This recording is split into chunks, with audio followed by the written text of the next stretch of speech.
Welcome to the session you have been waiting for.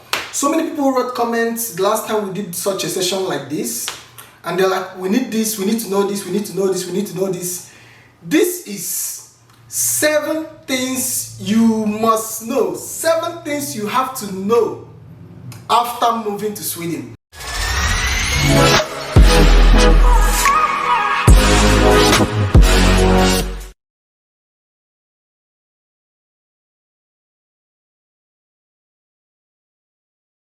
Last time we did 7 things you need to know before moving to Sweden. You can check it out.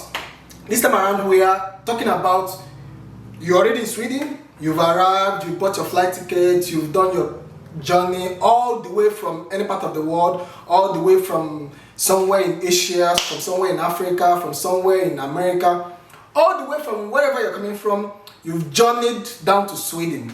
So when I talk about 7 things you must know, 7 things you have to know, 7 things you should know after moving to Sweden. So let's start. The very first thing, in this video, as always, I will be very frank with you. These are things I'm saying from my experiences.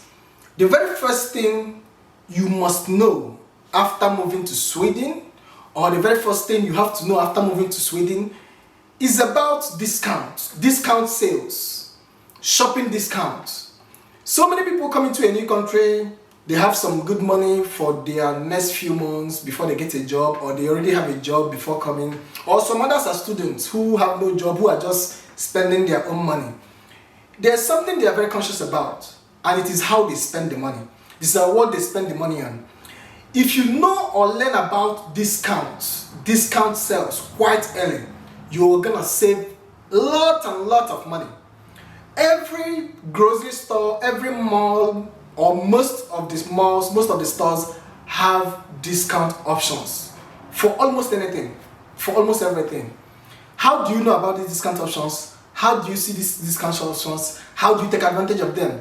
So one of the ways is, if you go into a store, let's say if you go to Acre or go to Lidl or Coop, any of these stores, these grocery stores, you will see that they have a magazine, a printed booklet. It's usually red in color, or the most colorful part is usually red. Sometimes it could be the store's color. For Lidl, it could be blue, yellow. For Coop, it could be some other color. For Acre, it's red. If you just take a look at that magazine, all you will see is pictures of items, different items that is available in that store, and the discount prices. So whenever you go to a store, look out for their discount magazine. Look out for the booklet that contains all the discount they have for the week. If you take constant look at this, you will know what you should buy this week, what you should buy next week, what you should buy the week after, and you can plan your shopping and get things way cheap. Also, take a look at the posters in shops. You will see posters 70% discount, 20% discount. There are numerous kinds of discount. Also, during season end, let's say summer is ending, there will be discount sales for all summer wears. Winter is coming, there will be discount sales for coming winter. So the end of season, just look out for discount end of season. So don't just go shopping everything you want at once. Plan yourself, look out for discount. And there's another important, I'm a victim of this. Will I call it victim? No, whatever I call it. But the thing is this. Before, when I came to Sweden newly, I would just go to a shop, I want to buy something, I would just go there, look at this thing is, let's say 50 crowns, this one is 48 crowns, I'll buy that of 48 crowns. Let's say I want to buy chicken, or fish, or anything. Then I look at this chicken is 100 crowns, this other chicken is 97 crowns. I picked the one 97 crowns, so that one is cheaper. That might not be the case, that might not be true at all. If you see the price tag, usually below that price tag there will be tiny fonts writing, if it's something that could be weighed, writing the kg and writing the unit cost of that item. So you could see chicken wings, or you could see chicken laps, and a packet of chicken lap is 200 crown. You see another chicken lamp, another brand or the same brand, another packet is 150 or 170. To know which is actually cheaper, take a look at the unit price. Go look down, there's a place down, you just find it in the poster or the place the price is displayed. Look down, you will see 12 crown per kilo or 12 or 10 crowns per unit or whatever it is. It could be written in Swedish or whatever price, they'll just write it there. Then you can compare this versus this by their unit and by their weight to know which is actually cheaper. Something that costs 100 crown might actually be cheaper than something that is 97 crown, because this one per unit or per kilo is 10 crown, this one per unit per kilo is 15 crowns. So you need to look out for these things, learn how to find discount sales, know when to shop. Timing is most important. You don't just go to a store, you buy you want clothes, you just go to shopping and you grab all the clothes in the store. No, wait for the season to end and you get things 50% discount, 70% discount. That's crazy. Same thing with food. Food, you don't have to wait for season end. Just make weekly plans. There are some weeks egg will be very cheap and there are some weeks it will be very expensive. So if you go this week and egg is cheap, rice is cheap, vegetables are cheap or whatever, you buy as many as you can, store in your fridge, in your freezer, store in your home. Next week you come again, you check out what's cheaper, you go for that. So that's one thing you must know. Second thing I think you must know after arriving Sweden is about the identity management, the management of identity, how it works in Sweden. I'm talking about Skatteverket, banking issues, personal number, your address, all those things, put them in one bracket. How do you go about that? If you arrive in Sweden, the thing every migrant will likely need as a necessity is a bank account. To get a bank account, you need a personal number in most cases. If you're a student who is studying a one-year course, they cannot give you personal number. You can only get coordination number, which is a temporary number pending if you decide to live in Sweden after 1 year. You can then apply for personal number. But if you're a student and you have a 2-year program or more, then you're entitled to applying for personal number. So if you're someone who is working in Sweden with work visa, work permit, you're entitled to personal number. So how do you get personal number? You apply for your personal number. It usually takes 4 weeks to 11 weeks, 3 months, on average 2-3 months. If you get it fast in 1 month, which I got mine in 3 months. So you need to be conscious of this. And once you arrive, make your application almost immediately.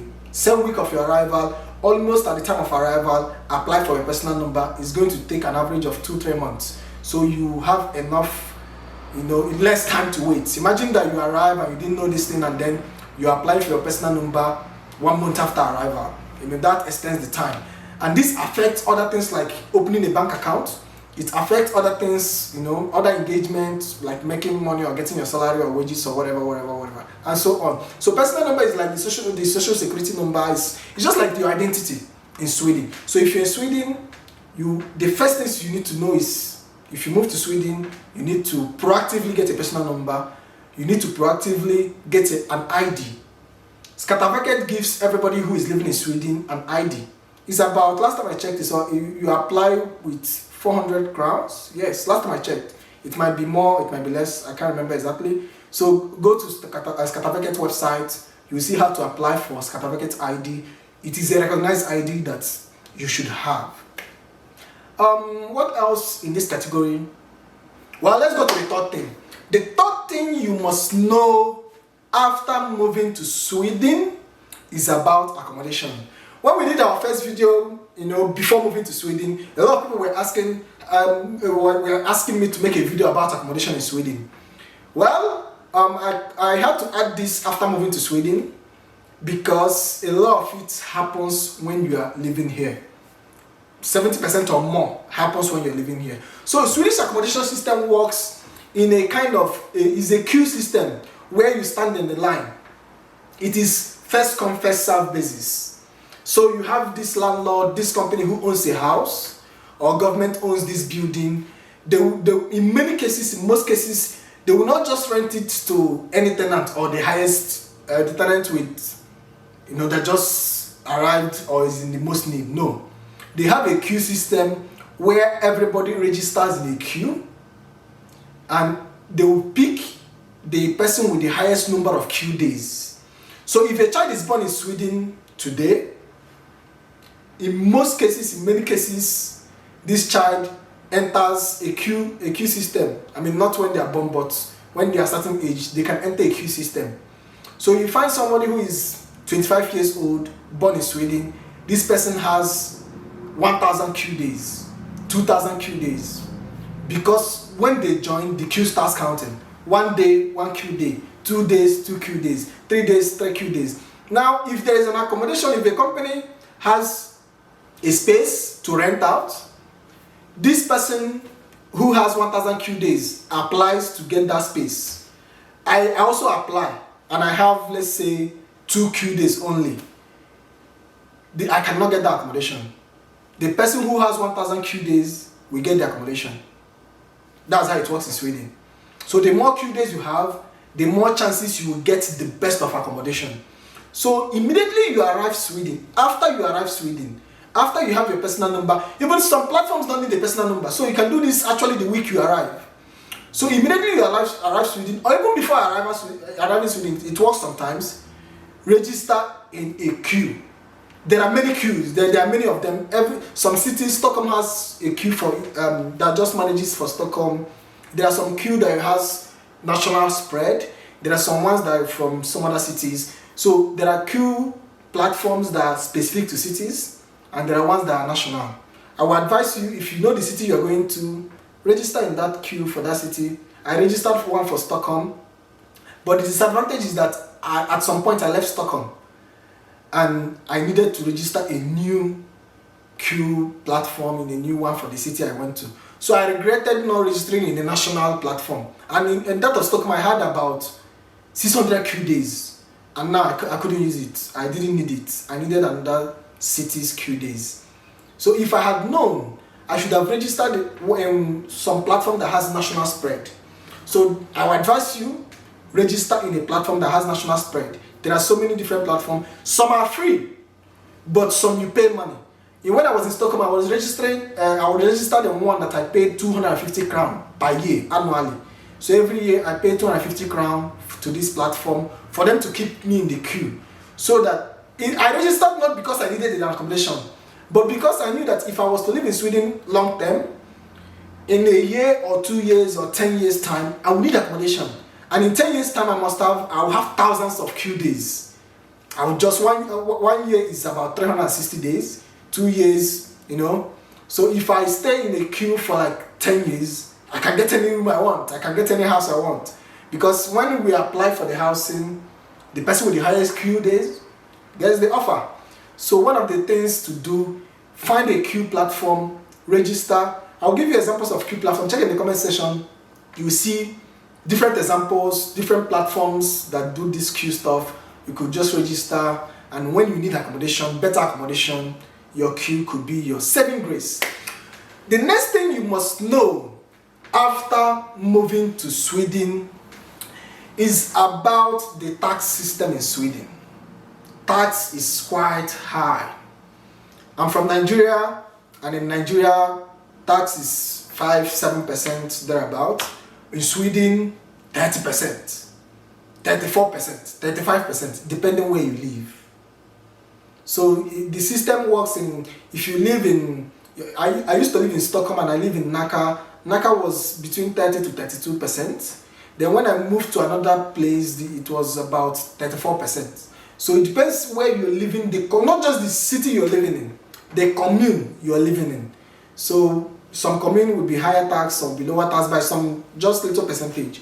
So Swedish tax is about 30 to 35%, around that, just around that, that line. But the beautiful thing is this: you pay tax, you see why you're paying tax. So in Sweden, you happily pay tax.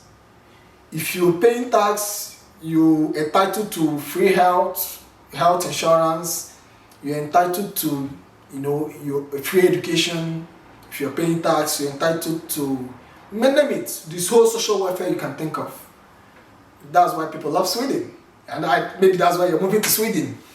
So when you arrive Sweden, another concern that you might have is enrolling your children into some school. Now, schools are usually based on your address, where you live, your commune. So there is a school your kids, your children can have access to. You enroll them into that. So attached to this, what you also need to know is that you need Swedish language. You need Swedish language. Start now, like right now, like immediately to learn Swedish. Everyone speaks English, like I've mentioned in my previous videos. 80% of Swedish people speak English by statistics. I mean, you might live in Sweden for 10 years and you never meet someone who cannot speak English. So you can always communicate in English. Some documentations can always be in English. You can live without knowing Swedish, but it is an advantage if you know the local language. It makes you feel more welcome, more integrated into the society if you can read the road signs in Swedish, because the road signs are in Swedish. So that's one of the things you need to know that you have to do when you move to Sweden. And to learn language is free. They have SFE. SFI is for international immigrant or migrant. You just go there, you register free of charge, and you do a 6-month course or the duration you want. They have level 1, level 2, level 3, different stages. And if you finish, by the time you're out of SFE, you probably will be able to speak Swedish. And SFE is free. So let's go, register in SFE. The 5th thing you have to know after you've moved to Sweden is about money, wages and salary, And we just talked about taxing and how tax is high in Sweden. You also need to have an idea of how salary works in Sweden. So in many cases in Sweden, if you have a job, you negotiate your salary. In many cases.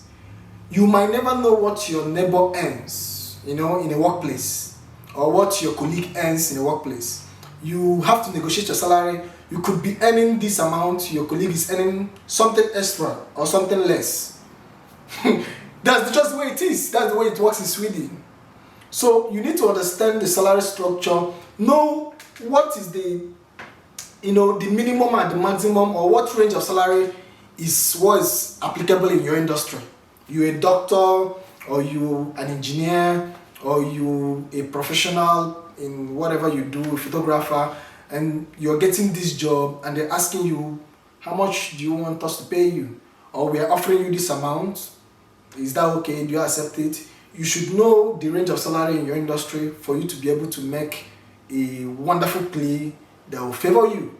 So there is no exact minimum wage in Sweden, well-established minimum wage that everybody say, oh, this is minimum wage. But there are things, the basic salary everybody who is working gets.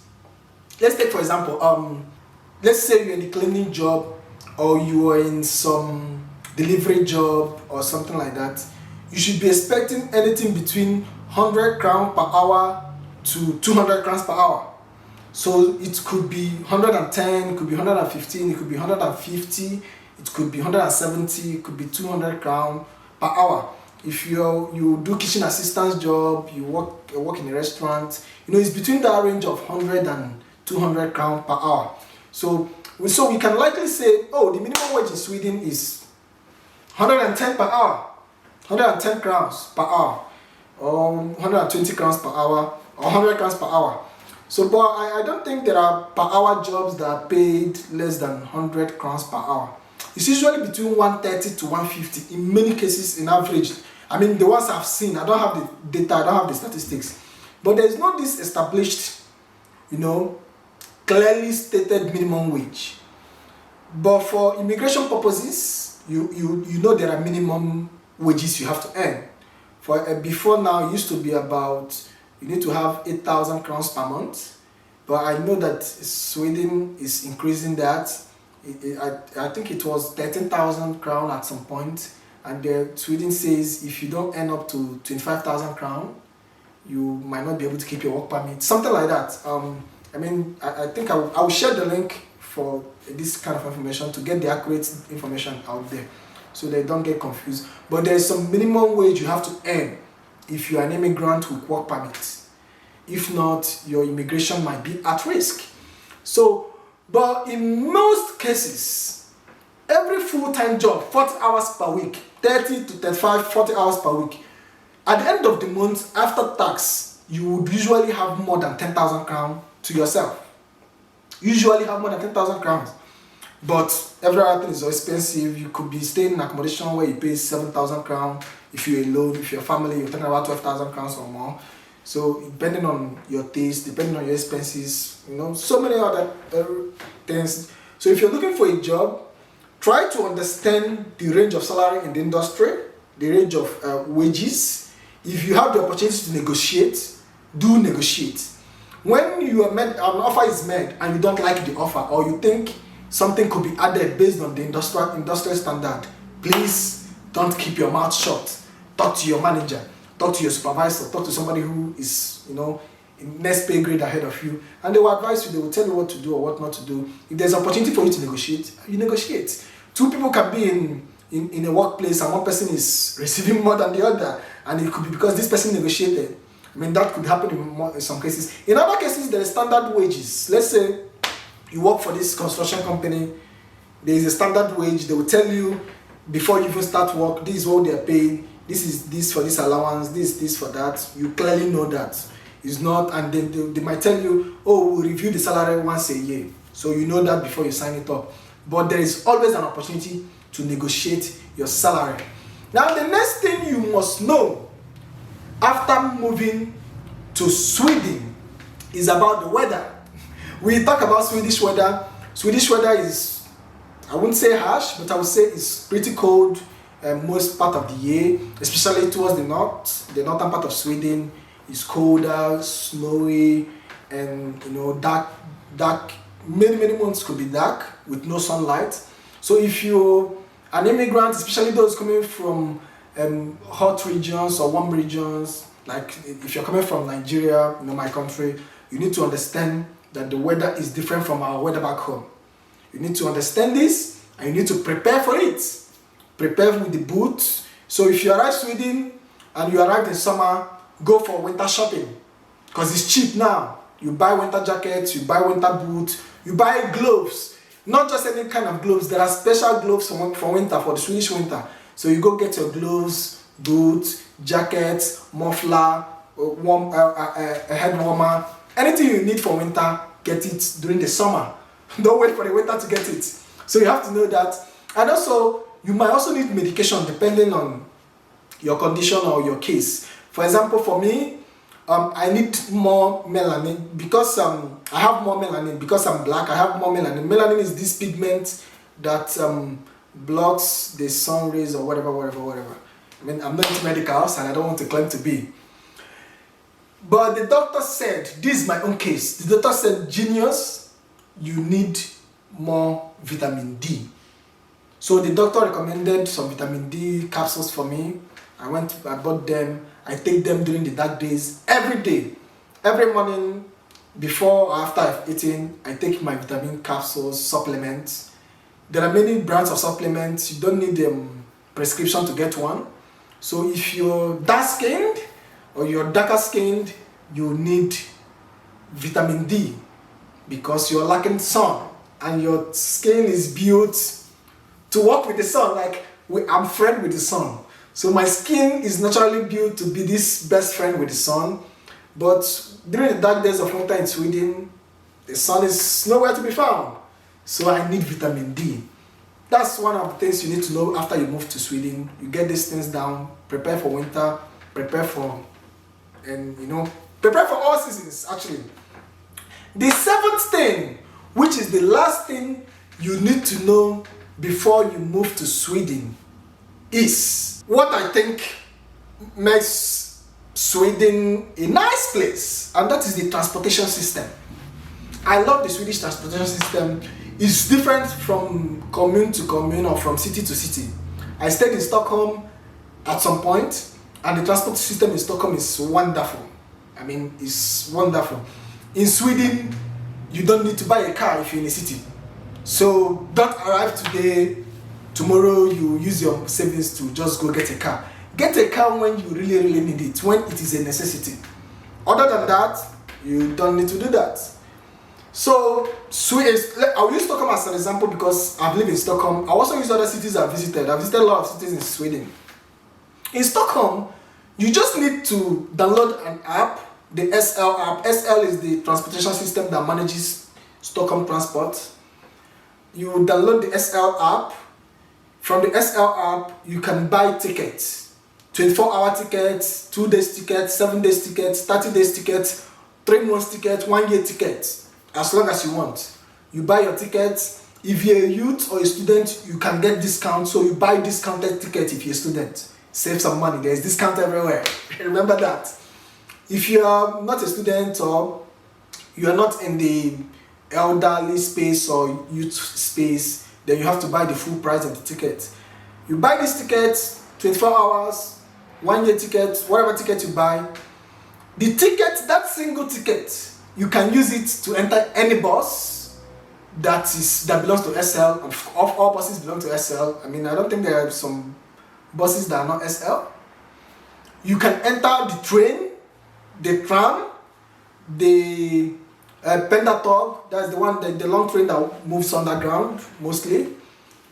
Any transport system, any transport utility, any transport facility in Stockholm, you can use it with just that one ticket, including boat rides. You can enter the boat, have a good time in the boat, move from one boat to the one space to the other through the water. Because Stockholm has a lot of islands. I think 14 islands. Stockholm is made up of 14 islands, I think. So there are many places the boat can take you to. It can make your journey faster and easier. So that one ticket you can also use it to enter the boat. But now all boats does not belong to SL, so you enter only SL boats. There are some boats that are not SL. If you enter those boats, you might have to pay. So, but SL boats, with that one single ticket, you can, one ticket, tram, bus, train, boat, wherever in Stockholm. But once you leave Stockholm, you need a new ticket. So there are also intercity tickets like SJ. SJ runs intercity. But if you go to another city, you need a different kind of ticket. Let's say you go to Malmo, you need the ticket from Malmo. So they have a different app, different platform. And also that's one ticket. I've been to Malmo, and the one ticket you get, you can also use it for multiple means of transport. Just that same one ticket, bus or train. And even Malmo is way better than Stockholm, because in Malmo you can borrow. Let's say I have a ticket for 3 months and then a friend came visiting. In Malmo I can actually borrow my friend 5 hours or 2 hours or 3 hours. So transport system is wonderful here. I mean, you don't need a car, but if you want a car, of course you can get a car, because cars can be faster than using the traditional transport system. But what else do you want to know about Sweden after moving to Sweden? I mean, there are so many things you should know. You can know after moving to Sweden, and we can talk more about these things in the chat box. You can comment what you think you want to know after moving to Sweden. I can cover more topics. I mean, there are so many things. Like I said, there's so many things, and in this one video we might not cover it all, but I just picked these 7 things that I think you must know. So just to give you a recap of the whole thing we've said, I know I mentioned about discount, things you must know about discount sales, know about how to shop. How to shop is a skill. So second thing, I mentioned getting ID, personal number, banking and stuff. I mentioned accommodation. I mentioned tax in Sweden. I mentioned salary and wages. I mentioned the transport system. I mean, what else did I mention?